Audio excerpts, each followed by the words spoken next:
I am not new at representation, but this is a new class. Oh, I should be wearing a mic, huh? I'm gonna wear this mic. Can you hear me? On Zoom? Yep. Sweet. Okay. I never taught this class before. I usually teach the social media class, and if they're bored of me teaching the social media class, I usually teach the Grow Your Database class.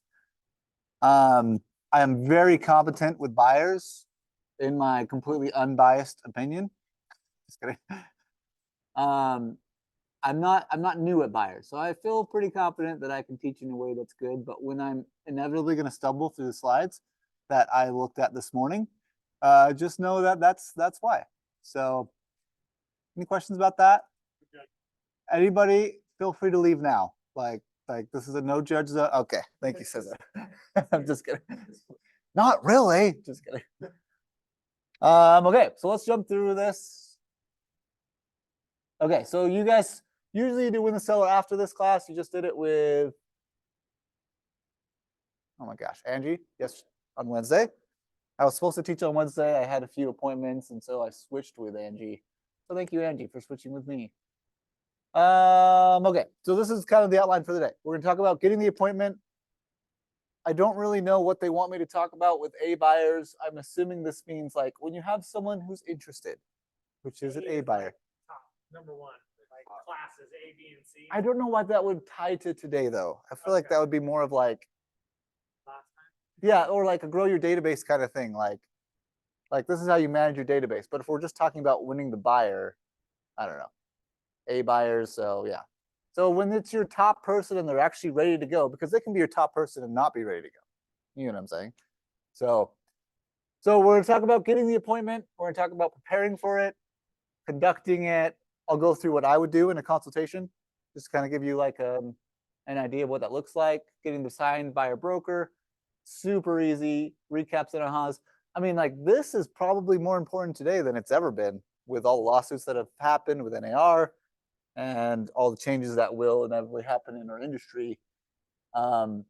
This is not going to be a home run anymore, right? You're going to have to be good at this. You're going to have to sell yourself and be able to reflect your value when you're meeting with buyers and help them feel like it's worth it to pay you, or at least fight for you to get paid, because sometimes they can't afford you, and that's okay. Any questions? Feel good about this plan? Tell me your name. Courtney, I'm so sorry about your voice. That's okay. I won't. I was like, who is that? Will you actually just sing us a quick song as an introduction? Just kidding. The right approach to close for a meeting is the only approach. Just ask for it. I like that. I've never seen that before. The right approach to close is the only approach. Just ask for it. Okay. So obviously you should sort your database. You should have A's in your database. Everybody understands that concept. I mean, the way that I usually like to talk about databases is not all contacts are created equal, right? And so your contacts need to be separated according to the best people. Just kidding. And the worst. Okay, so we're gonna talk about getting the appointment. Someone calls you. How often does someone call you and say, I'm ready to buy a house? How often do you think that happens? I mean, yes and no. Right now, it will almost never happen for you guys because you're your first year-ish. Does anybody here more than a year experience? Anybody here more than 2-3 months experience? You're around 3. You're 2. Okay, so everybody's less than 3 months experience. Raise your hand if you've had a closing. Does anybody have anybody under contract? Okay, so we're brand new. There is like no experience here. Okay, sweet. So this is going to happen in your lifetime though, because you're going to put yourself out there. You're going to dominate your social media. You're going to do really well in your life, and people are going to call you. It's going to happen. They're going to be like, hey, and you know what they're not going to say? Will you help me buy a house? Usually that's not the conversation that happens. Usually the conversation that happens is like, hey, we, let's see here. What are some of the most common things that happen when I get a call? How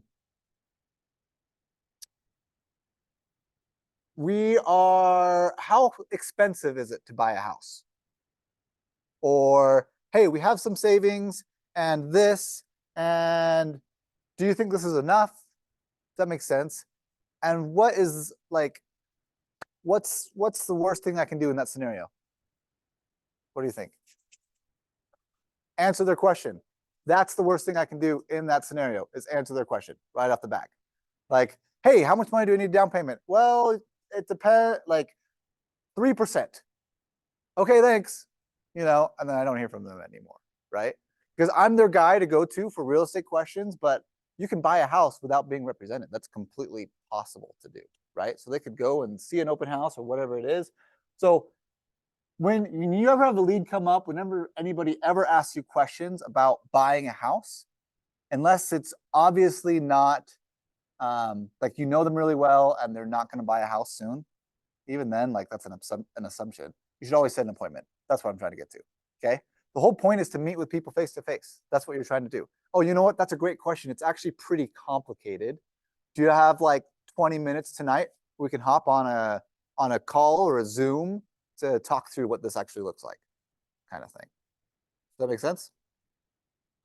Because then you can get an idea of where they're at. You can ask all the questions that are needed, and they feel like there's a light at the end of the tunnel of all their questions that they have. Because every time they ask you a question, it's just like a door open to a million questions that they're going to have. Okay. These are more for leads right here. Respond right away to lead inquiries. Determine their motivation to buy. Have you guys ever heard of LP Mama? The LP Mama script?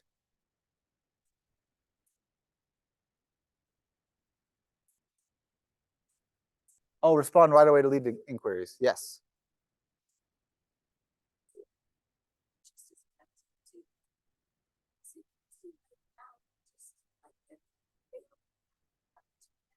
Yeah. No, so that's a great question. If they're available now, talking to you now, usually people are at work and they're like, oh, I saw on Facebook that Frank put that he was at an open house. Wait, you are Frank, right? Yeah. That's embarrassing. I said that and I was instantly like, wait, that's wrong. Wait, are you messing with me? No, you are Kevin. Okay. Oh my gosh. I'm so embarrassed. I'm terrible with names, but now that I've been completely derailed of my great idea that I had, what was I talking about? Oh, they saw on Facebook. Yeah. So they see you on Facebook and they think, oh, this guy does real estate. I should just ask him this question really quick. That makes sense. It's very rare for someone in your SOI to have like a ton of time and reach out in that moment, kind of thing. It's kind of like, oh yeah, that guy does this. Maybe he'll know, kind of thing. Yeah. So respond. I mean, this is again, I'm talking about SOI. When it comes to leads, yes, respond right away, right? You get a lead, you call them. And then you're having the LP Mama script. And the LP Mama script, I should have had that up, but we can just bring it up here. Location, price, motivation, agent, mortgage, and appointment. So basically, you're calling them, oh, you're interested in this house. I saw that you were interested in this house. Are you interested in the Mapleton location, or is that just something that you've seen? Oh, you have it right there. Okay. So you guys have gone through. Oh, from my last class? Are you talking about? Oh, okay. In the social, did Courtney talk about that? I think Courtney taught social media class. Anyway, so you guys understand the LP Mama script? Okay, I'm gonna go through it. So someone calls you on the phone. It's a lead for an ad you're running for a Mapleton house. Okay. Oh, hey, I see that you're looking at. Oh, you're interested in this house. Let me bring it up. While I'm bringing it up, is Mapleton the location that you're thinking about? Is that kind of what you're aiming for? Oh, no, more of just Southern Utah County. Okay, that's good to know. And I see that it's listed for 360. Is that the price that you're looking for? Or like, have you been able to meet with anybody to make sure that you can afford that price? You don't have to necessarily go in order, but these are the topics that you're covering. You're trying to get, are you currently working with an agent? Is that something that like, have you ever talked to an agent before talking to me? Oh, I'm your first one. Okay, great. That's totally fine. I'm happy to help. Tell me while I'm just bringing up these last details, like why are you looking for a home? Are you downsizing? Do you need to sell a home? Do you, is this your first time buying a home? Oh, you're brand new. You're buying a home for your first time. That's so exciting. Congratulations. I'd love to help you through this process. What specific questions do you have about this property? Oh, these are your questions. Great. There's actually a few that also fit this criteria. Do you have a second so we can talk through what some of these look like? Can we hop on a quick Zoom call? Oh, you're busy. That's totally fine. What about like 6 o'clock tonight? Does that make sense? I just totally rushed through that. But that's kind of the conversation that you're trying to go for, right? Everything ends with an appointment. Like the more you meet face to face with people, the more successful you're going to be, right? So if you can get on Zoom calls, like everything, every conversation that you're having is ideally leading to an appointment. That's your end game, okay? And then you close at the appointment. Okay, let's go back to slideshow. Oh, this is the wrong one. That's hilarious. Okay. Josh, you didn't introduce yourself. Hey, I'm Josh. Just kidding. Yeah, I can introduce myself. I've been licensed for 5 years. I work as the director of operations for the Peter Mokel Real Estate Group. Bing. And my job consistently has been marketing and communications for our team. I do a lot of the back end. I used to have hunter's job where I taught command. I was the previous hunter when command first came out. And then Peter kind of stole me away from the brokerage. And so now I work with him and it's awesome. And I love it. Real estate is such an awesome thing, guys. I would have never thought about buying properties and stuff, but now I'm in real estate for 5 years. I own 2 rental properties and I have 4 kids, which is a direct result of working in the real estate industry. Just kidding. Okay. Hey, we already talked about that. Wait, did we? Yeah. 7 closed appointment tactics. Show benefits, take back close. I don't know what these are. So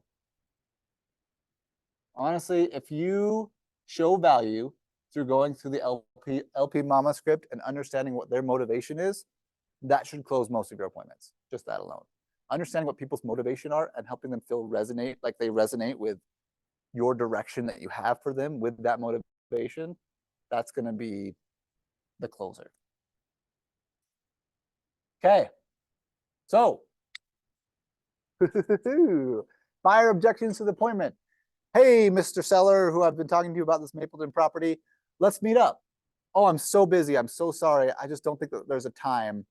But thank you so much for answering my questions. What do you say to that? Sorry, what was the start again? Well, like if I'm on that call with that person in Mapleton and they're like, oh, I'm so busy, I just don't think I have time to meet in person currently. Thank you so much for your help. Exactly. Yeah. Actually, Zoom calls are a super easy way. It's like 15, 20 minutes. We can knock out like any additional questions. There's just a couple properties that really fit your criteria I would love to show you. And I'm pretty open in the afternoons if that works for you, or in the mornings if that's better. Which is better, mornings or afternoons? Yes. How often is that successful when someone, because I feel like on the other side of it, if you're trying to be polite to the agent and kind of like you're not really interested anymore, you're like, hey, I'm sorry, like I'm really busy right now, like it's not really gonna work. Totally. And then like if the agent doesn't really like take the hint, Totally. like I'm just curious. It's like the door-to-door salesman that won't leave your door, you know? You ever just touch base and say, hey, like that's fine, like, and just kind of have like a heart to heart, like just tell me like, you know, honestly like where you're at in the process and like just try and get like a really honest like. Yeah, that's the motivation conversation. So you're absolutely right, right? Oftentimes, if you've gone through motivation well, and that's the conflict that they bring up, it's because they literally are busy. Like they're just literally busy. And like, you know, this is something that I want to do eventually, but it's hard when I have 6 kids who are under the age of 4 because I had 3 twins. And, you know, my life is just pure chaos, right? Because that happens, right? But also, if you're an online lead, this is more of when it's relationship to your SOI, right? Because if you're an online lead and you don't know them, it's a little bit like they're going to be more standoffish, just naturally, right? So the more that you dominate the motivation, their motivation, and you understand that at a high level and you address that at a high level, the more likely they'll be like, oh yeah, let's meet. That'd be great. Good question. Empathize. I mean, always empathize. Like, hey, I'm just so busy. Hey, I just think I'm too poor. I'm just so poor. I'm just broke. I can't afford buying a house. I was just looking. Oh, that's totally fine. One of the things I love to do is meet with people to help them figure out how they do buy a house in 2 years. And it's totally like non-threatening. Like our expectation will be 2 to 5 years from now. But like there are plenty of things you can do right now, and we can cover those things in 15 minutes. And just get on our way. When's the time we can talk? Yeah. Mm-mm.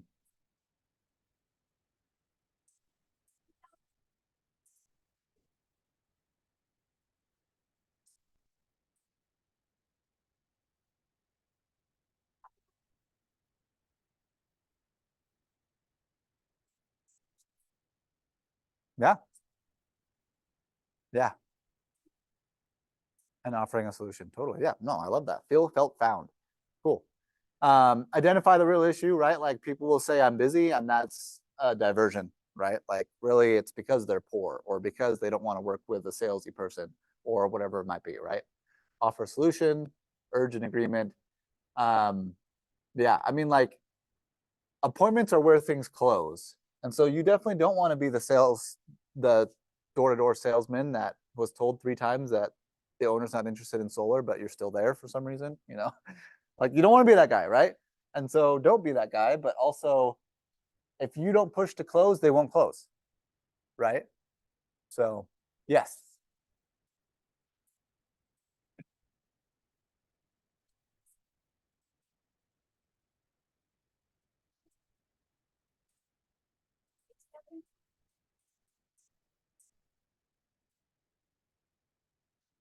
I would rather meet with them and a lender together. And I get my lender together. Hey, yeah, I've got a guy. I'll bring him in. This, guy or girl or whatever, right? Like we'll together we'll make a plan and we'll get you on a roadmap to get you to where you want to be in 2 years or whatever it might be. Okay.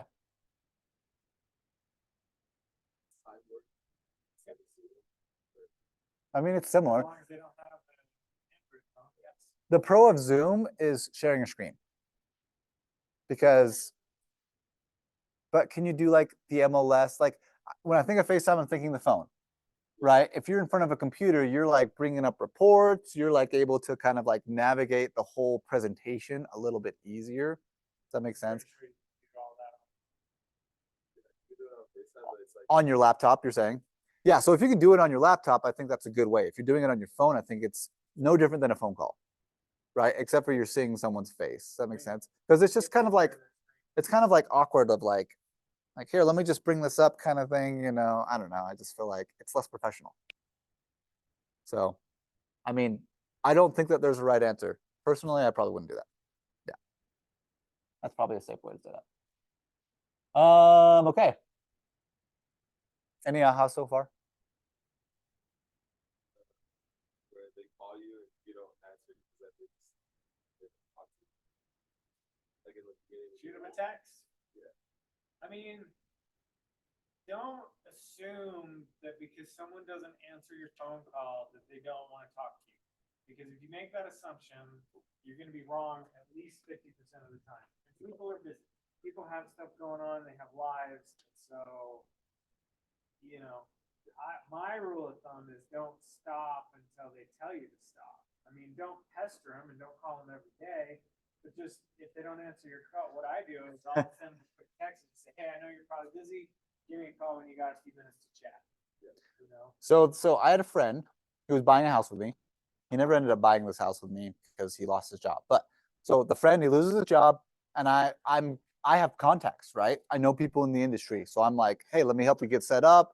I get him job interviews. I'm like doing a lot for this guy. And then he ghosts me. He's gone. Okay. So this is how I followed up with him. Okay. This is in July of last year. Hey, I got this text this morning. Looks like rates may be starting to come down like we expected. Here's the information. Nothing. August 21st, a month later. Hey, Hunter, just checking in. Did anything come from those job leads? Nothing. September 12th. Hey, I've been sending this update to a few buyers I know this year, and I thought you might be interested. Rates are hanging out at 7. Here's all this information. Nothing. October 5th. Hey, how are you? Have you been able to figure things out with your job? Should I be asking more people for job opportunities that I know? Nothing. November 30th. Hey, just FYI, rates are starting to come down. Can you get a rate that starts with 6 again? Nothing. February 6th. So I missed December and January. 6s are starting to become norm. I hope you're alive. Otherwise, these texts are going to get really weird later. Then he replied, hey, Josh, I don't know. I didn't mean to ghost you. And then he sent me a ghost emoji. We have been under a lot of stress lately, and I'm just searching for a new job. I think I'm close. I'm glad to hear 6s are the norm. I'll let you know if we decide to move back to Utah. No worries. I'm glad you're alive. I'm just trying to balance being helpful and being annoying. Right? Just let me know. I'll be praying for you in this job. The whole job thing can be atrociously stressful. You're doing great. You haven't been annoying. Just happen to catch me when I'm busy usually, so I see the text and forget to respond. Right? Exactly. So like that's literally like, I mean like text right there. Text. 5 texts every month without him ever responding. That's your friend, or is that? That's my friend. That's your friend. So you take like an internet lead who doesn't have that friendship, and then they'll be even less responsive. Well, and if you're sometimes. texting them the same thing, then you're a pest, right? But if you're trying to give them useful information, you're trying to add value, then it's kind of just like, like I hate the healthcare people who are like, oh, I just haven't heard from you. People think that my texts are automated. Like you don't even understand how many of these you're going to get. I get these like 6 times a month, right? My entire time of being a real estate agent, like it's going to pest your life. But those guys are good at what they do. And I don't feel like they're pestering me, but it's also kind of like there's some value there. If I needed that, then I would go to them, right? And that's what I've been doing with the guy I met with at an open house is like, if I send him a text and he doesn't respond, the next time I send him a listing, say, hey, because I know his zip code that he's looking for, I know his price range. I'm like, hey, I'll do a search for like 3 days on the market and I'll find the newest thing that's in his criteria and just send it to him. Say, hey, what do you think of this one? And usually they'll respond with Exactly. I like it or I don't like it. Yep. Or like, hey, what do you think of this kitchen? Hey, have you noticed this backyard? It's pretty cool. Whatever it might be, right? Yeah, those are some high level reaching out for some leads. Okay, preparing for the buyer consultation. I think this is the weirdest slide because like I read this slide and I think like just make sure they're going to show up, right? Confirm the appointment date and time. Confirm appointment location. Ensure all decision makers attend. Complete your buyer guide. Prepare the meeting space. Review the lead sheet. I mean, like, yes. So when you set an appointment, make sure you're ready for it.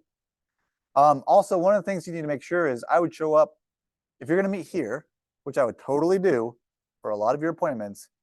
Make sure that there are rooms available, right? Make sure that you have a conference room ready to go because you don't want to show up and meet in this room. Like that's kind of awkward. I mean, I guess if you met at that table, that would feel okay. So yeah, but a conference room's better. Conference room is way better. You feel professional. I love using those conference rooms. They're the Well, best. it just gives you credibility. Totally. The building. The building alone gives you credibility. You're a new agent. You're trying to get this person to come with you. Why would they come with you? Well, bring them here. Yeah. It's a little nice. Have some people around. Yep. Have your pamphlet ready or whatever you have, right? You got some shareables ready. The MLS is up on the screen. You're ready to go. Any questions about that? I need to go back just 1 second. I want to finish. When you're showing them the MLS, what are you showing them? We'll talk about that. That is the very end of the buyer consultation. The point of the buyer consultation isn't to show them homes. But that's a pro of it. Yep. Yeah, I'll usually show them houses, especially if they've been pre-approved prior. This is all while they're not under contract yet, right? Totally. Yeah. Yeah, because I mean, like you have to provide value before they're going to sign a contract to work, right? So in my mind, you don't have them sign the buyer consultation until at least after this, the actual, I mean, the buyer broker until the buyer consultation, after the buyer consultation. Okay. Buyer value proposition. Oh, this is kind of what you cover in your, they call it a buyer value proposition. Interesting. In your buyer consultation. Needs analysis. So you're going to talk through their needs, pre-qualification, pre-approval, neighborhood information, home search, make an offer, negotiating buy, vendor coordination, pre-closer. Interesting. All right. So at this point, I'm going to give you an example of how I would do a buyer consultation. Does that sound like a good idea? Okay. All right. I did not practice for this, so this might go horribly, but that's true. Who wants to be the buyer? Does anybody want to be the buyer? I've bought a lot of houses. Well, not a lot. Okay. Does everybody have one of these? Who doesn't have one of these? You don't have one of these. Does everybody else has one? Okay. All right. Hi, Dave. Hi. Hey, it's so Hey, good to Josh. you. Thanks for coming. Thanks for coming. We're going to cover this. So you've Okay, got it in yeah. front of you. This is going to kind of guide us. Is there anything before we start though that like you want to make sure that we cover? Is there anything that's just like weighing on your mind? You know, I am worried about interest rates. Okay. Awesome. Awesome. We'll definitely talk about that. Anything else? No, that's probably my hurdle right now. Okay. Perfect. Awesome. So this kind of gives you an idea of like what the process looks like. And speaking of interest rates, that's kind of like one of the first things we want to talk through is the pre-approval. You can see it right here. Yeah. It's step one. That's sorry. step one. It's step one. Yep. When it comes to pre-approval, pretty much nothing can really happen in real estate unless you're buying with cash, actually. Are you buying with cash? No. You're not loaded? No. You don't have like a super rich uncle or parent Rich, or man. great. Well, I'll get you a contact. You can reach out to them. I'm just kidding. So yeah, so you got to get pre-approved. You got to borrow money, right, in order to buy a house. When it comes to pre-approval, it just basically means someone who is going to lend you the money is going to make sure that you can afford it, pretty much, right? And so you're going to meet with this person, and they're going to ask for some basic information, and that's going to help you really kickstart this process. Let me start over. I'm going to start over, everybody. I feel like I'm going down a road that I actually don't want to go down yet. So I'm going to start over. Because I want to give you a good example instead of a bad example. I'd probably pivot from there to something else. But man, did you know that it feels more nervous to do this in front of you than it does in like an actual buyer appointment? I'm like, Just breathe. why am I nervous? Like none of you have had experience doing this. It's not like you're like pros in this. No. I mean, yeah, okay. Now that I've said that, I feel a little bit better. So thanks Yeah, for talking calm through that down, with me. calm Thank down. you. Thank you. Hi, I'm Hey. Josh. Dave. We've just had every conversation we've had up to pre-approval. Yeah. And so now we're moving on to pre-approval. Okay. Okay, great, awesome. So who's your preferred lender then? That was definitely not a question that anybody would ever ask ever in my entire life. So have you ever met with a lender before? Yeah. Okay, who did you meet with? First Security. Okay, awesome. Is that the person that you'd like to use? I don't have it. I mean, Okay. honestly. That's totally fine. What did they tell you? It's been a long time, so I honestly can't remember exactly what they said. Okay. Do you remember like any price range ish? I mean, How this was long years ago? Okay. Years years ago. ago. It was like Perfect. 2016. Oh, okay. Wow. So, So has your life changed since 2016? it has. Oh, okay, perfect. Well, So it then doesn't matter what he said. we're just what gonna he throw that out the door and pretend like that never happened. And we're gonna get you a new one. I have a guy, if you'd like to Okay. use him. Name's Andy. He's excellent. Pretty much what Andy's job is to make sure, one, that you can afford a house, because Okay. some people think they can and they can't. Yeah. So we want to make sure that you can. And two, tell us how much exactly you can afford, meaning not how much you can hypothetically, how much you want to afford is a better way to say that, right? Because he might tell you 600 or 400, and you might be more comfortable with a 300 monthly payment. Does that make sense? So that's kind of what we want to figure out before we move forward at all.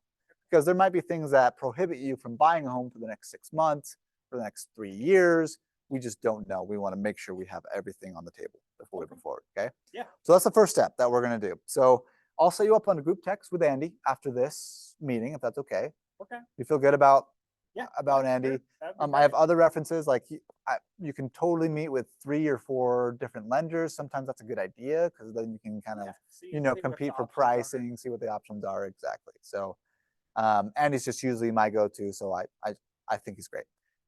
So after we get pre-approved, then comes the fun part. We're going to start looking at homes. A lot of that's going to honestly be on your end. Okay. It's kind of like the fun part of the job, right? Because you guys are probably already looking at homes occasionally on Zillow or wherever it is. We've been noticing them. If you ever notice something that you love, send it my way. I'd love to check it out, kind of get a feel for it as well. I'm going to text you a website after this.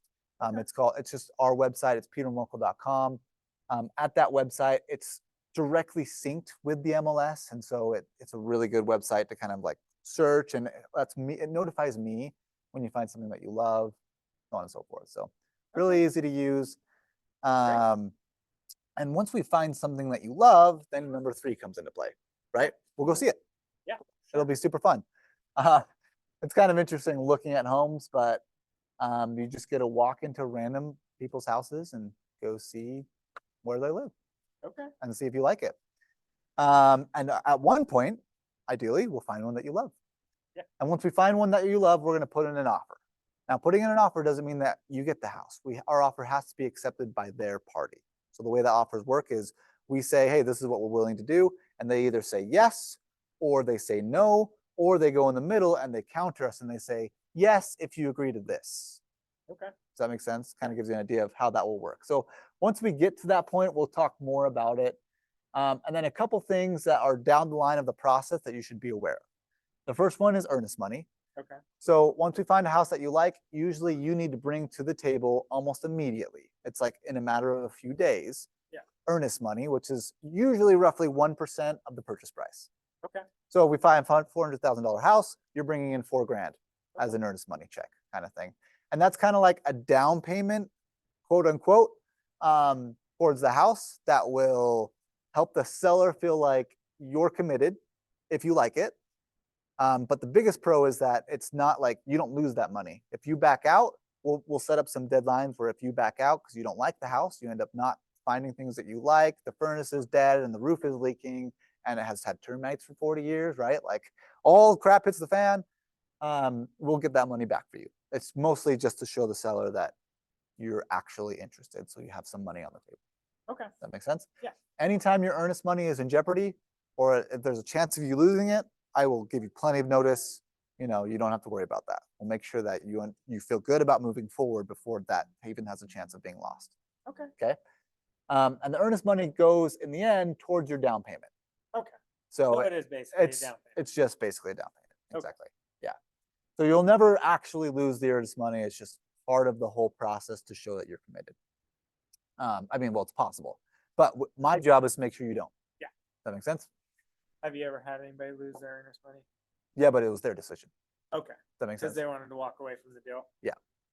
So they knew before it got locked in, and then they lost their job, or they, you know, like I've never had someone lose their job, so that's actually a bad example. But it's more of like they decided that the monthly payment, they didn't want to make that monthly payment anymore or something. But they knew what the monthly payment was before their earnest money was locked in. Does that make sense? Yeah. Because that's the pro of working with a good lender is they will tell you all this stuff up front.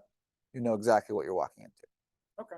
So this whole process right here, we'll get an inspection, make sure you like the home. This whole process is called due diligence. It's a little yellow space. Usually lasts about 7 to 10 days. Basically, we just take a week or two to make sure you love the home. So we give them earnest money, and then we're just going to do everything we can to make sure that you love the home. We're going to get it inspected. You're going to tell your parents about it, you know, or whatever. You're going to tell your friends. Maybe you'll go see it again with them, and they'll kind of like give you a vibe check, like, oh, you check out the neighborhood, you look into the schools, kind of thing. Like, we'll just make sure everything looks good on paper. And then the second half of this whole portion, Well, and can I go to the home inspection? Can I be there? totally. Okay. Yep. Yeah. So when it comes to the home inspection, and we'll talk more of each one of these points as they come up. But when it comes to home inspection, basically, he'll go and inspect the home. And then the last 30 minutes of that inspection is you meeting with him and him walking through what he found. Oh, okay. Does that make sense? Yeah, because he's probably there for a couple hours or something. Exactly. huh? Yeah, it's like a 3-hour process, but you're only there for 30 minutes of it. Yeah, I don't want to be there while he's crawling through the crawl space. Exactly. I mean, you can. I mean, could be fun. Yeah. And then the second half of this whole blue portion is all about financing. So the whole point of that process is to make sure you can pay for the home. Okay. So we've got a, like your lender's going to ask you for a whole bunch of specific financials. It's basically you and the lender going at it to make sure everything is ready to go so you can buy Okay. the home. Okay. Usually this takes a couple weeks extra. So the whole process in and of itself from contract to close can take anywhere from 2 to 8 weeks. I would plan on 6. I think that's a pretty good estimate. But yeah, any questions so far? No, I think you're explaining it pretty well. Okay. So during this process, as well as we're making sure that you can qualify for the home, the bank's going to send out someone to make sure that you're not overpaying for it. It's called an appraisal. Okay. And basically, that's just an unbiased party from the bank. They'll go in and they'll say, hey, it actually is worth the 360 or the 680 or whatever we're paying for the home. If this comes in low, I mean, in high, so let's say we're buying it for 360, it comes in at 400, it's only just good for you. You just walk in with equity. If it comes in low, we'll have to negotiate with the seller. And if that does come up, I'll walk you through that whole process. Okay. And what would we do? There's a couple things. Basically, the 3 main things, it's similar to a contract, right? We'll say, hey, well, this is how much we'll pay for it. Yes or no. They'll say yes, or they'll say no, or they'll say, Because the appraisal won't change with a different offer. I exactly. assume, right? Yeah. Sometimes sellers are stingy, sometimes if you there's a difference between a conventional loan appraisal and an FHA appraisal. So sometimes, they might have a better bet with something else. Sometimes they'll get a cash buyer, which would require no appraisal. It just depends on the seller and what they Can you want. get another appraiser to go in and give a different appraisal? You usually no. Usually what we'll do is if we feel like they're wrong, we'll send comps to justify why we think that price should be higher. Okay. Does that make sense? Yeah. So we can always fight the appraisal a little bit, but it's more or less set in stone once it happens. And have you had problems with appraisals lately? Or it's pretty It's a good question. Usually an appraiser is in your favor, especially in this market, if it's low. And so usually the seller will be totally fine with changing the price if it's within $5,000 to $15,000, right? If it's like a $50,000 difference between what they're listed at, then maybe that's a harder conversation, especially if it's a low price point, right? When it comes to like the market as a whole, like is it happening a lot? I mean, it's completely dependent. I haven't seen it all year. Okay. And so, but that's me personally, right? I'm sure there have been plenty of agents who have. And so it's all dependent on if the house we go under contract with is priced well or not. Okay. So and you'll let me know. If I'll you let think you they're know if priced I well. think, yeah, exactly. We can have that conversation. Okay, so that's appraisal. Any questions about appraisal? Feel good? So again, financing approval, we just want to make sure all your ducks are in a row. Andy will give us green light once we're ready to go, and then we'll go into settlement. The begin home warranty, basically, what we'll do when it comes to the contract is we'll negotiate for the seller to pay for a warranty for your home for a full year. Okay. After we close, that will kind of cover all those what ifs. Like, what if the water heater goes out within a year, or what if the whatever might happen? That warranty will cover a lot of those what ifs. Okay. And it kind of protects the seller on his end and you on your end as the buyer to make sure you have at least a year of getting no used to the home problems. and no problems. Yeah. Any questions about that? Nope. Settlement is pretty much you're going to go sign a bunch of documents. So do your hand stretches the night before, plan on about an hour, and it's just basically signing documents. There's a couple players that are involved in this whole. Well, before I go into that, do you have any other questions about any of this? No, it sounds pretty like you guys have a plan and a process, so it should go smooth. Okay. Yes, we do. And we have a bunch of people that are involved in this process. So Andy's involved mostly here. I'm involved here. I have contacts for home inspections. If you need a guy, I have a really good guy that I really like because obviously I do this a lot, right? Yeah. When it comes to settlement, this is going to be a different party called title. So title's job is to make sure that the house doesn't have any liens on it. They're basically making sure that the house transfers into your name. That's Okay. pretty much what their job is. Okay. And making sure that there's nothing that will prohibit that from happening. Yeah. So title will do that. We'll meet at title to complete this whole process. The home warranty, again, usually what I like to do is I like to choose the home warranty on our end, the company, and not let the seller pick. So we'll negotiate that in the contract. It's a really common thing to have the buyer choose that. And then throughout this whole process, when it comes to paperwork, you're going to be working with, you'll see another name. Her name is Angie Busk. She works as like a transaction coordinator Okay. for our company. She just helps us get the paperwork done correctly. You'll get a bunch of emails for her, and all of them will be paperwork specific. Oh, okay. Does that make sense? Yeah. There's a bunch of disclosures you have to sign, things like you should get an inspection or don't wire money to random people, things like that. Yeah, I've heard about all the fraud stuff that's going on. There's a nowadays. crazy amount. Yep, definitely. So any questions about this whole process up to this point? No, it looks pretty good. Okay, as we go through it, you're gonna have more questions, like it's one thing to talk about due diligence now and another to be like looking at a home, like you're gonna buy it. It's a completely different process. So as we go through it, anytime you have questions, just text me anytime and I'll do my best to get back pretty quickly. Okay. Okay. Yes. For sure. Question. So Yes, sir. closing is following the sale, correct? I'm still a little foggy on that whole thing. Yeah, so that's a good point. So that's something I probably should have covered here. It's tricky to cover everything in this in one sitting because there's like so much, but it's very important to talk about the fact that there's a 24-hour gap between settlement and funding and recording.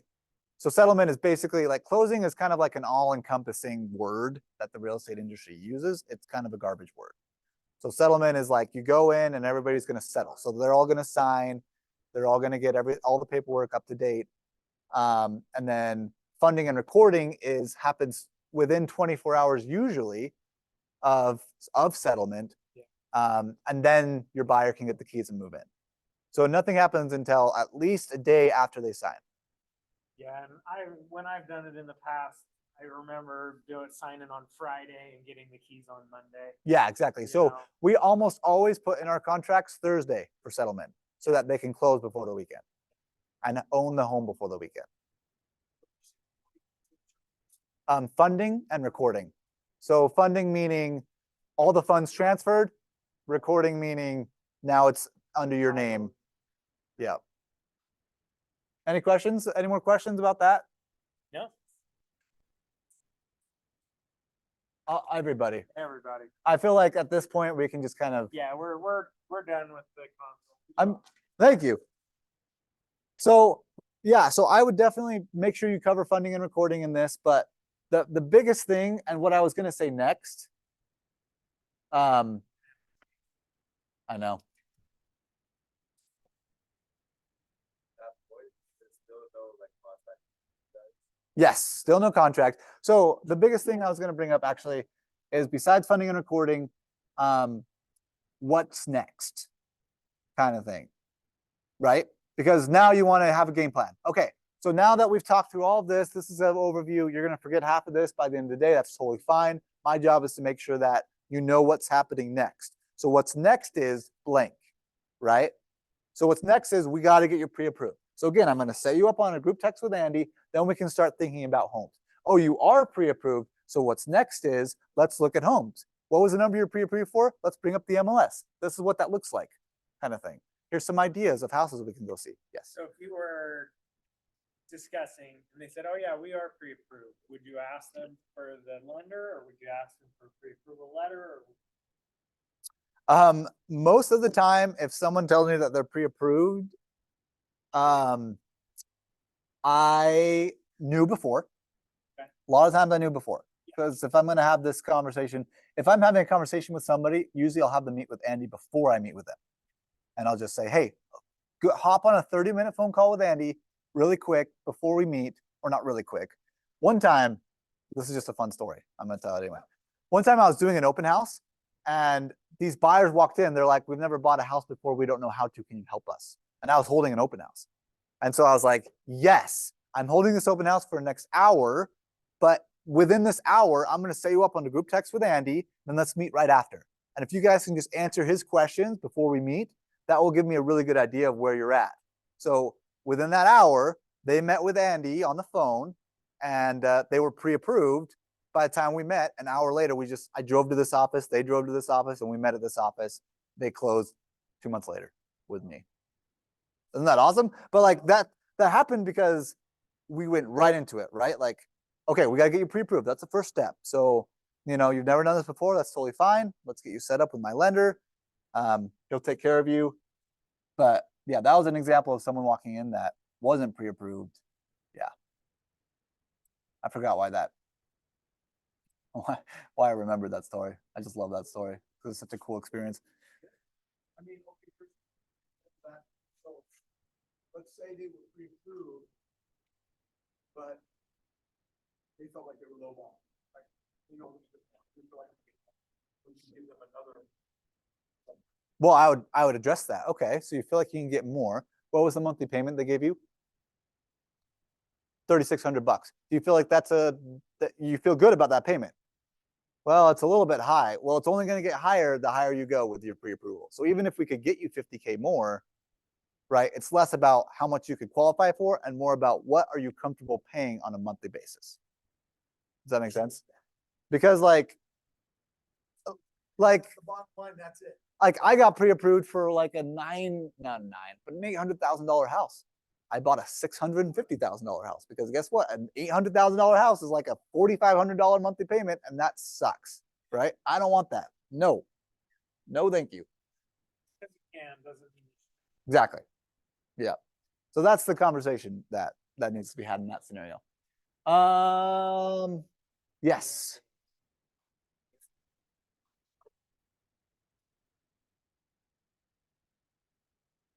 That's a great question. Almost any credit score that's above like 630. Doesn't matter after 6:30. No, well, it matters, but they can get pre-approved around that mark. Yeah. And it just goes up. I mean, like different lenders will have different bottoms. That's kind of the bottom though. Like, so if you're working with somebody who's like 680, they're fine. If they start with a 7 or higher, they're totally fine. Right? They can get pre-approved. And now their rate might not be the best rate that's possibly available, but they can definitely get pre-approved. And what's funny is that actually the worse credit you have, the better rate you have a chance of getting. Like if you have an 800 credit and you have a 650 credit, there's a pretty good chance that the person who has a 650 credit will get a better rate than the person who has an 800 credit because they just changed these laws and it sucks. It's like the dumbest thing ever. So talk to your lender about that because it's the weirdest thing. Seriously, like we've had this, like when we found this out in team training, that was a conversation we had. Yeah, exactly. Like, should I miss a payment this month? I mean, like it is what it is. And we're not talking like the difference of 2%. We're talking the difference of like a half. So like, does it really make a big difference? No, we're talking the difference of $70 a month, but same time, like 70 can, overall, it can really hurt you because they know you're going to pay if you have a good credit. But they can cash out if you have bad credit. So it's more incentive for them to kind of do that sweet spot, right? Because they can't do people that will never pay, but they can do the people that will occasionally not pay because then they can really hit them hard. Exactly. Any other questions? The whole point is to get a contract signed, right? Yes, good question. Good question. So at this point, I'm gauging the room, right? Hey, do you have any questions? You feel good about this process? Hey, let's move forward. One of the things we need to do to move forward is I need to start working for you. In order to do that, you have to sign this document. It's called a buyer broker. It allows me to represent you. And part of the buyer broker, it describes how I get paid, for example. Usually what I charge is 3% of the purchase price, whatever that might be. But if the seller is offering a commission that is 2% or higher, I'll take that. And oftentimes the homes that we will look at, the seller will has a good chance of offering that commission, or we can just write it into the contract. And so it shouldn't affect you at all. Usually it does usually have some talk to your buyer's commission, right? Or So everything comes from your buyer because your buyer's getting the loan. All of the money's coming from your buyer. So it's always on your buyer. Even your commission. Everything that the seller's agent is making. I mean, yes, hypothetically, the seller is selling a listing agency agreement that has a BAC of 6% or whatever it is that's covering both sides, right? Hypothetically, that's true, but the money's coming from the buyer. So the one who's actually paying for it is your buyer. Does that make sense? They just put it in the price. They just build it into the price. So the sellers, And I figured you said that is like what the whole lawsuit is about, right? And so that's why you don't want to say that. yeah, I mean, Traditionally, it has been thought of that the seller is paying for the commission because of how the paperwork's worded. But, I mean, you have a great point, but it's all coming from the buyer. it's all coming from the buyer because your buyer is bringing all the funds to the table, right? And so your buyer is paying for both commissions, but the seller is setting the price that they're willing to sell, and oftentimes that price will include Yeah, 'cause if the you're gonna cost sell of a home, commissions.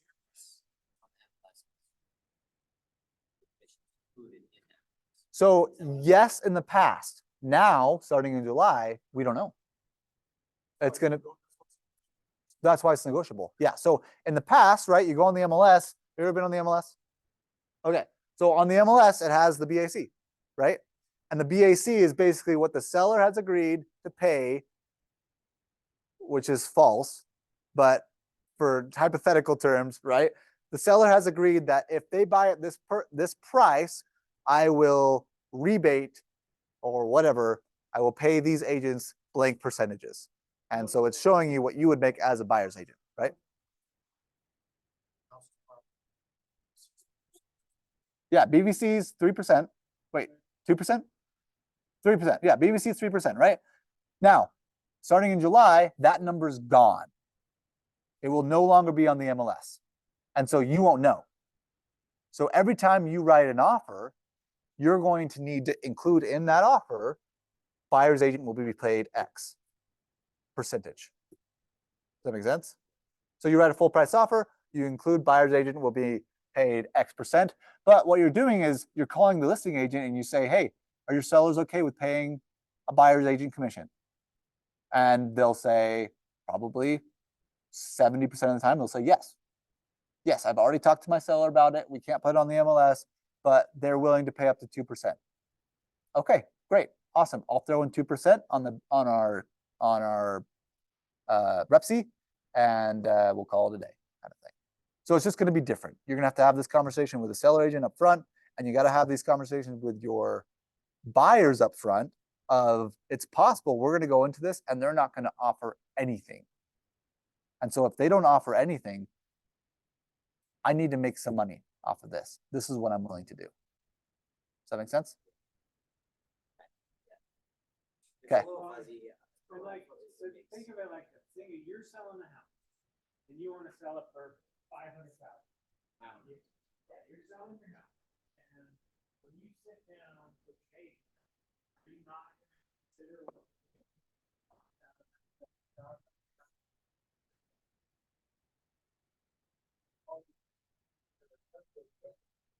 build all of that stuff into your $500,000 price because you're going to say, I need to pay off my mortgage, $250,000. I need to pay your commission. Title is going to be what's title nowadays? 1,500. Usually closing costs are like 2%. So you $40,000 house, you're paying.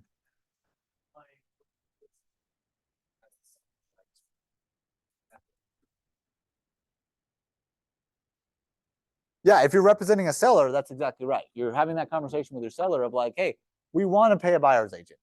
I mean, like, you can't say that. I suggest you offer a buyer's agent commission because we'll bring in more qualified buyers. It'll be more appealing to multiple different people. It's only going to cost you 2%, which feels big, but we might sell for 5% more because we might be able to bring in multiple offers or whatever. Don't use those numbers. Those are not accurate, right? Like, whatever. Right, but you're trying to show the value of bringing in a buyer's agent, right?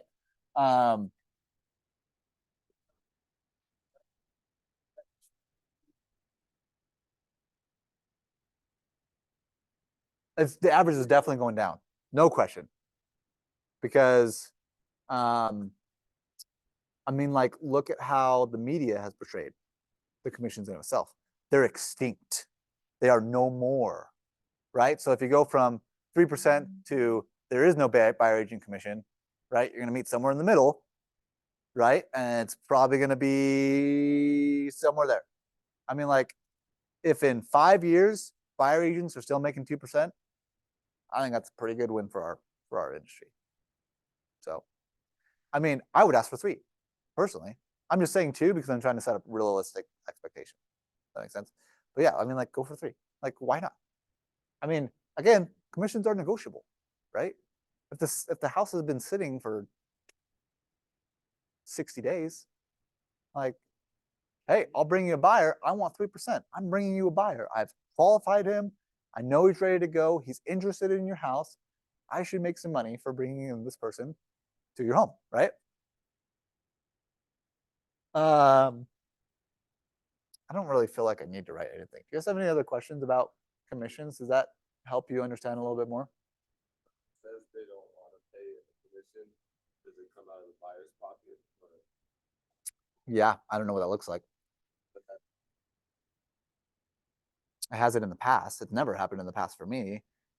But well, actually, it has. Actually, one time my uncle bought a house. He used me to do showings. I helped him with some things. He's an attorney, so he's not an idiot. And so he found a for sale by owner. The for sale by owner said, absolutely no agents. I don't even want to talk to an agent. I don't want to deal with any agents. This was in the time where things were selling for like crazy overpricing, right? So 2021, there's 10 offers on every house. Everything's going for 50K over list. And my uncle's like, I got to buy this house. Like, I'm tired of looking at houses. I'm so sorry. You're just not going to be a part of it. And I said, that's totally fine. He's like, how can I make it up to you? And I said, just pay me an hourly fee. I'll just charge you $50 an hour for my time because I was young and naive. And I thought 50 was a good deal. And he paid me like $3,000. But I made some money, and I negotiated it. And that's how commissions have always been. They just haven't felt that way because yeah. So like there are honestly pros and cons to this. Like I can see the pros of us. People will leave this industry because they have to actually, like, it's not just free money. It's not just sitting there on the table, right? Like you have to go in and you have to earn it. You have to convince other people to pay you. So anyway, showing houses, you have to have contract signed. yes. Now, yes. Yes, you do now. So that's an easy sell for the buyer broker, right? Say you So the can next step is show showing houses. now. It's literally illegal for me to show you houses now. That's not until what, July? It's not until July. But yeah, I mean, like I would just start saying like, hey, this lawsuit just happened. The lawsuit is making it illegal for me to show you houses. Now, should you say lawsuit? Because like I was at a meeting yesterday, different industry. I just went to network and stuff. And there are people that I've known for years and years. And so I asked a few of them and I was like, hey, have you heard any of this stuff about? And nobody had. Yeah, they don't know about it. I mean, and so I almost think that it's like you just say it's illegal for me to. they've changed some things and now to show homes, I have to have a buyer broker. Yeah, I think that's great. Rather than saying lawsuit, because people say, well, what happened? Well, I think it's bringing that's up- like an open. Yeah, that's true. I think bringing up law though is good. Like, It is. like by law, I mean like it is illegal for me to show you a home without having this sign. Yes. I think that's a good way to phrase it because then they're like, oh, it's illegal. Oh, and it's true. It is illegal, right? And so that's a good way to do it. Try to map that out. So after you go over like this presentation, you would just have like the contract in your bag. You wouldn't take it out unless they're ready to go, right? Well, the way that Peter and I have done it in the past is we don't bring contracts with us. We just send it to them via DocuSign. Like, hey, you feel good about this? Great. I'm not like I bring a contract with me wherever I go kind of salesperson. I'm just going to DocuSign it to you tonight. I'd love to work with you. If you feel like I'm an idiot, then don't sign it. you know. But if if this is going to be a good fit, like I don't want to make people feel forced to sign something only to turn around and sue me later because they felt forced to sign something. And 90% of these appointments are going to be, maybe not 90, 70% of these appointments are going to be people and so it's not going to be like a weird ask. It's just going to be like hey, I'm going to send this over. Stay in touch while you send the docs. Yeah, I would just say, hey, I'm going to send it to you tonight. You'll have it by 6 p.m. Just keep an eye on your email. Let me get both your emails. Oh, now I have more contact information. You're collecting their contact information. You'll see that tonight. Hey, I just sent that over. Let me know if you don't see it, or can you make sure that you can see it in your email? Oh yeah, we see it. Great. Let me know once that's signed. Like, hey, it's been a couple hours, so I haven't seen it signed. Just want to make sure we get this going. Just following up.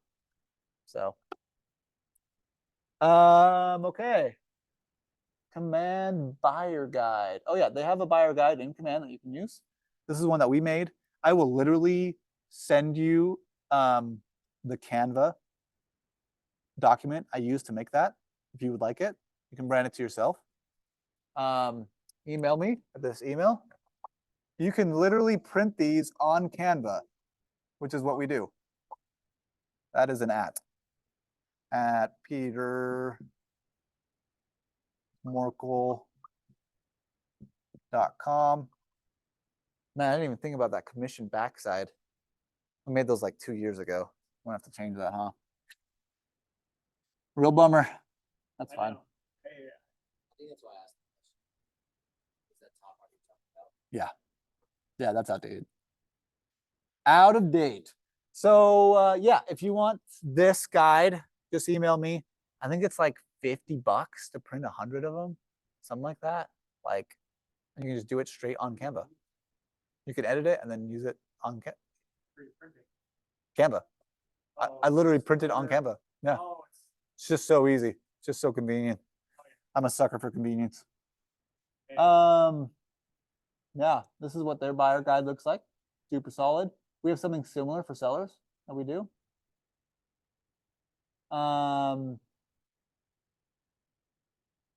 Neighborhood insights, business arrangement. What time is it? 10:40. Because there's one more thing I want to go through. Welcome to buyer. Oh yeah, we don't do love letters, right? If your buyer loves a home, please don't have them write a letter about why they love the home and their cute family that they have with their 3 kids and how they're Catholic and would love to live by a Catholic chapel because there's so many Catholic chapels here. That was funny. No one laughed at that? I don't know what a Catholic chapel is called. Cathedral. Oh, love letters are, I mean, hypothetically, you can do them. But for a seller to choose based on a love letter, it's completely illegal. Like, that's complete discrimination, right? Oh my gosh, this family's so cute. They're so perfect for this neighborhood, whatever. Should be decided by price Should be decided by price alone. Yeah, best offer. So, or time, if that's their important thing, but not something that. yep, exactly. So we have a website, petermorkel.com. You guys have an app. We have an app too, but we don't use it. But the app is good. The app is good. That's a good word. The app is good. You can use the app. It's free to you. Why not? Just set them up on the app and say, hey, just check out homes on here. Yeah, super easy to use. And you'll get notified in Command when they use it. So that's pro too. Yep, I'm download the KBW app and use it there. Okay. Go to their, if they follow the link, it'll take them to a spot and register. That's when you see all their. You guys can all see my passwords. Recognize your computer. This is not my computer. I would be very afraid if that recognized it. R3VG62. Okay, so your buyer said, yes, I'm super interested. Let's do this thing. Now you set them up on a hot sheet. You set them up on a hot sheet. Use hot sheets, guys. So your buyer's super interested in buying a house. And so you're going to hop into here. You're going to go into utahrealestate.com and you're going to go into residential and you're going to look up what they are. So let's say that you are interested. Tell me something, a house that you're interested in. What's your purchase price? 570. That's your max, or that's what you're comfortable with? Okay, so you're comfortable with 570. So let's go to 590 because we want a little bit of swing room. Sometimes people will list their house for 590, but we can talk them down to 570 pretty easily. So I'm going to jump up just a little bit. Okay, but you're comfortable with 570, so we can go pretty much anything below, but we don't want to see junkers. So I'll go like 400 just to kind of give us that gauge. And then how many bedrooms do you want? 3 bedrooms? I love it. Classic, easy to find. Where do the bedrooms go? I usually just. It's all the way down at the bottom in a grid. There it is. Bedrooms, 3 bedrooms. How many baths? Oh, she's gone. At least 2.5. Is she a magician? She was never here. Oh my gosh, that was glorious.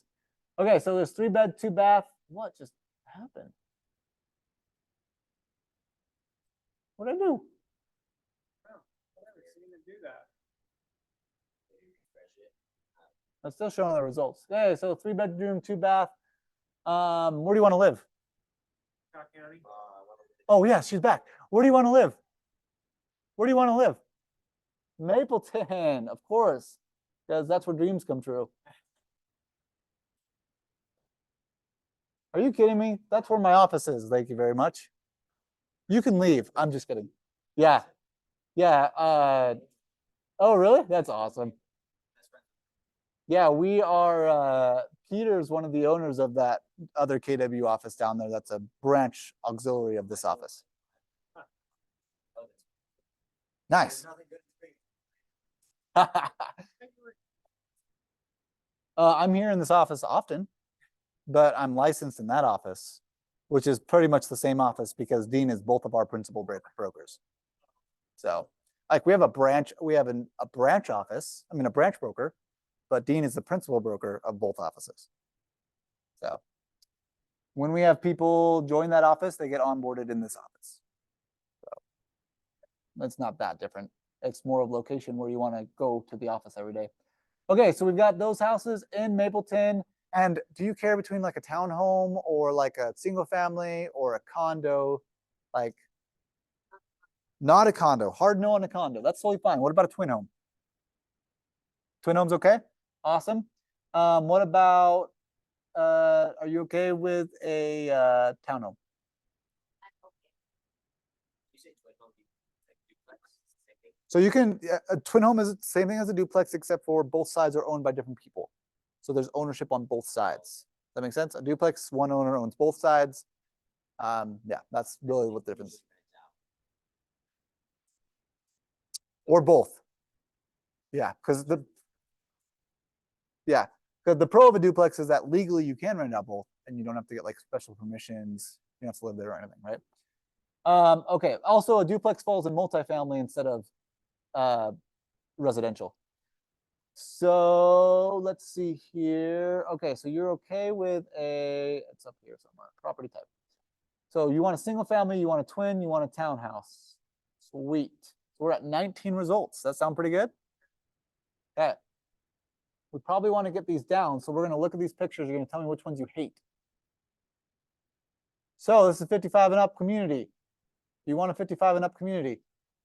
Okay, so those are out. We're going to get rid of all of these. Holy cow. Oh, those are all Angie's listings. Oh, that's what they are. Okay, so we're going to have to get rid of these. That's a good question if it's a filter. We'll figure that out. Under like zoning laws. This is also, yeah, we got to get rid of those.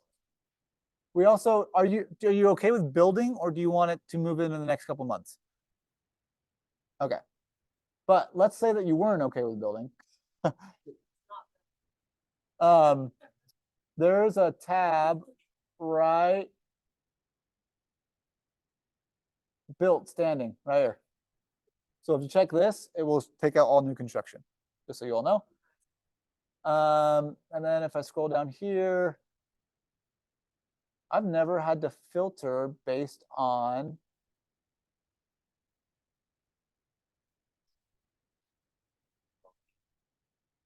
would it be zoning? No, I don't think so. Maybe because it would be just be zoned residential. It might be like a specific type residential, but I don't think that the MLS would be able to differentiate because every city has a different zoning crap.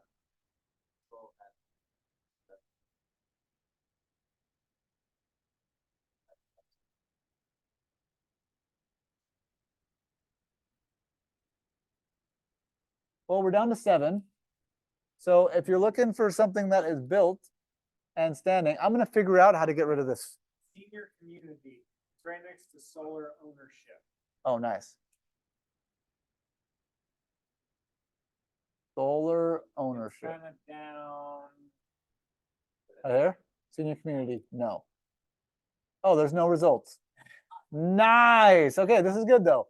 So what you're seeing here is that there is no non-new construction in Mapleton that's available unless it's a senior living. So we got to change something. What do you want to change? Are you okay with a new construction then? Let's change the town. Okay, so maybe we go Springville instead or something, or great, totally. Do you see how I phrase that though? Right? Like we've gone through all your check boxes and there's nothing available. So either we just wait for something to become available, or because it's not like it's never going to become available, well maybe. But it's not a good sign that nothing is available currently. So let's add some things. Maybe we use Springville Spanish Fork. They're pretty similar, depending on who you ask. 27. Sweet. Now we're all the way up to 27. So totally doable in those areas to not have, oh, and look at these beautiful homes. Okay. So is there anything that you're seeing on these homes? Like, is there like a year, like you don't want anything built in the 80s? Do you want a garage?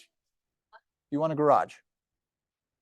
Okay. So we'll go 2-car garage minimum. Do you feel good about that?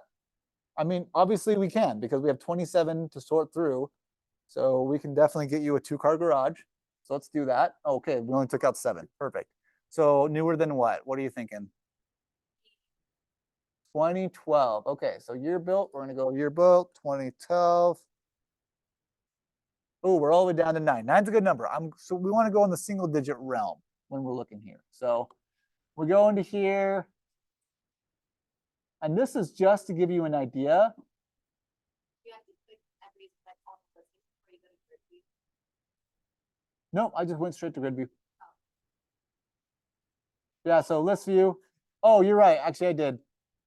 I think, yeah. I just did that subconsciously. I wasn't even thinking. Usually do that yourself. Send them. So no, that's a great question. So at this point, what I want to do is set her up on a hot sheet, right? And so I'm going to go over here and I'm going to do create listing alert. Now that she feels good, she saw all her options. She's like, okay, this is kind of like the vibe I'm looking for. Okay, perfect, awesome. Well, let's make sure you get notified every time one of these, a house like this comes on the market. So I'll hit cancel. I went here, create listing alert. We're going to call it, remind me your first name. Hey, Melissa. Dang. I thought you were looking at me, man. You're so It's funny. there. So we're gonna do it to Melissa. We're gonna add Melissa as a client. We can put Melissa's information into here.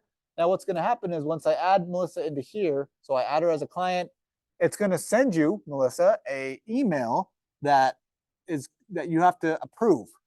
Like the MLS won't let me spam you unless you agree to it. So the only way I can spam you is if you click accept or whatever is in that email. So it's going to send you an email. You're going to agree to it. Then every time a property comes up, you're going to be able to see what that property is. We'll do express because we want you to know immediately it comes up. If anything comes up that you want to see, you let me know. We'll make sure it happens. Go.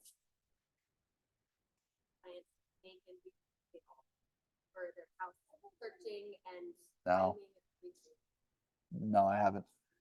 Why? We bought our house, I just felt everything was getting all emailed and stuff, and, you know, like, yeah, but Yeah, I mean, like you could. The reason why I wouldn't do that is because it's such a short time of their life. Like, would you ever use that email again after that? Like, if you have a spam folder already or a spam email, like just use that. That makes sense. But that's what I would suggest. But if you already have an email that you're using on a consistent basis, yeah, it feels a little bit spammy, but it's only like 2 or 3 months. And then after that, you don't have to worry about that other email. Plus, you have access to all those important documents that you might need later as well. Yes. When you send the email, notice that it doesn't send it with your name. Can you change that? Like, Totally. Yeah. It should email from. You see how this right I, here? I sent some listings. Did you send listings or did you create a hot sheet? So I don't know about sending listings. I've never sent listings.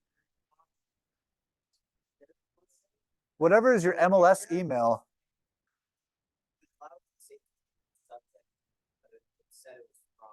Did you send it to an email or? Whenever I send listings, I text it. Because it texts to your phone really simple and like, here, let me show you. I know this because I'm like, oh, I just sent you an email, but like I can't find it. Sure. Might have to check. Yeah, double check that. That's a good idea. I can't find it. Okay. So I would I'll set. send it again. That's from you. Hey Cesar, what's your number? 385-250-4686. Let's write this on the board. I'm just kidding. Somebody. It comes over super clean and then click on it. You have an iPhone? I do. We can copy and paste it.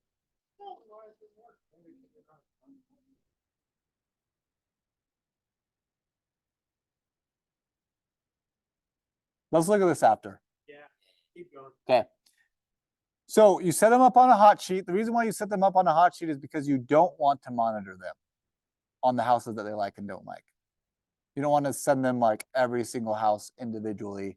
And you want it to be instantaneous of anytime a house comes up, they see what that house is. And then after that, my suggestion is every week, if you're not hearing from them, you send them a house that you think they might be interested in from that list. Like, hey, did you see this one? Check it out. What do you think of this? Oh, I actually didn't really like that one, but I like the blue one. Oh, well, let's go see the blue one. Kind of thing. Does that make sense? Yes. Oh, I thought you did. That's okay. That's okay. We can keep going. You know, they have to like accept it and verify it. Yep. Is it like immediate? So you can just Yeah. do it. And it will also notify you once they verify it. Yeah. And then it's just immediate. It will send them those 9 listings immediately. And then every time something comes up, it will keep going. And now usually what I do is I add that person and I add myself. This is like totally overdoing it, but just so that I can, because hypothetically it should send me to my admin email anyway, but sometimes I miss those. And so I send it to my personal email.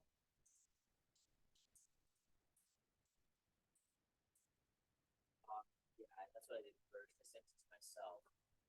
And then like it popped up, I'm like, okay, that's probably fine. But then I sent it to them. And I didn't think about my name not being in there and everything like that. So I felt, Yeah, it definitely should have your name at the bottom. Like if you look at, here, I'll do this. This is what it looks like as a listing alert. So if I am in Hunters, who should we email from Hunters account? Probably his mom. Just type in mom. I'm sure his mom's not in his work account. Hey, you never know, man. you can look up Ginny. Okay, so if I go here and I go to listings in Orem, this is not right. Has it been a while? Let's see here. I can't remember what this comes in as. Homes.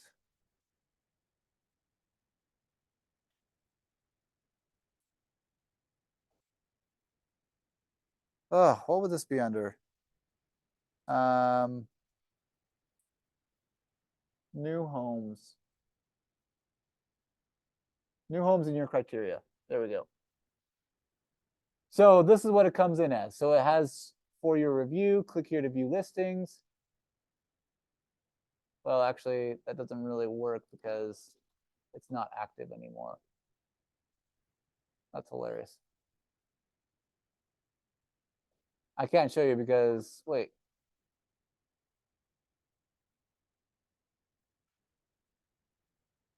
Yeah, so this sent on behalf of Joshua Barrett. Maybe it did say it. Well, this is being weird too because the fact that I'm logged into the MLS, let me sign out. That will help. Okay. There we go. So look, so it has my contact information over here. I'm signing the MLS, so it's taking me as an agent immediately. But look, presented by Josh, present. That's weird. I got to fix that. 801-636-7505. So this is what my clients would see on their end, but it would be cleaner because it would be longer and on my phone, right? So, yeah. I can't remember who this is for. Oh, well. Any questions? Yeah. Okay. Was this helpful? Yes.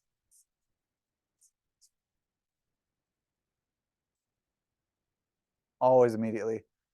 Just because I want to create a sense of urgency. And sometimes houses go under contract in 2 days. Good one, too. Yeah, the good ones do. Only actives. Yeah, I would never set it up as a hot sheet with other contracts. I know, 25 in a day? Like, that's a crazy amount. That's why you filter it down to single digits starting, and then they'll probably get 3 a week after that point. It's not that many. So,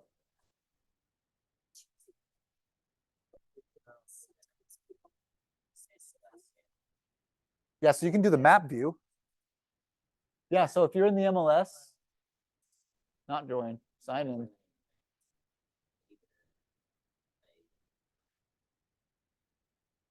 If you're in the MLS and you're going into residential, I do this all the time from my personal condo because there's 2 active, so I'm constantly looking them. But like my condo is in Provo. It's about, oh my gosh, this is so hard to see. This is why I like the text, so. I'm gonna do this.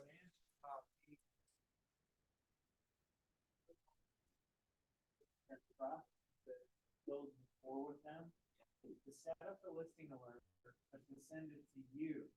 And then you get those and you choose which ones, and then you send them directly to the person like this. It's like, So you set yourself up in the listing alert and so you don't then set you them go and up. look at it in the morning, and you're like, and oh, that's say- good, and they'll send it. say, okay, well, this one meets their criteria, and then you forward it over to them like in a text. I like to do a text because it goes directly to them. That saves it in the search. Click on it. Well, I'm trying to find my street because I was trying to make a point, but I can't see the streets because it's so whited out. But yeah, so basically like you click on this polygon tool and you can create like any shape. Oh, that is it right there. There it is. I was right on. Yeah, so then I can go to view results. If nothing shows up, I can hit hide map and then go to under contracts instead. So you can see there's 2 under contract. I've been watching them like a hawk. Hey, thanks for coming, guys. You're totally fine. I get it. Thanks for coming, Melissa. Yep, no problem.